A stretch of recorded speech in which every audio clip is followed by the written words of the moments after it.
link up to the microeconomics of statistical value of life, for example, the literature on that, and the worth of improvements in health, some of which I've mentioned before. But I'll show you a little more detail how that's done. And then on some of the I'm not going to get into this much, but there's a growing macro literature on the macro effects, economy-wide effects of improvements in health, in life expectancy, how these affect the economy and may be in turn affected by the economy. So, papers by David Meltzer, Asimoglu,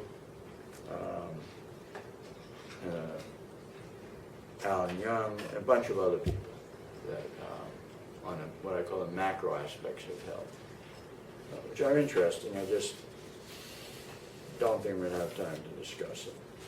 Okay. So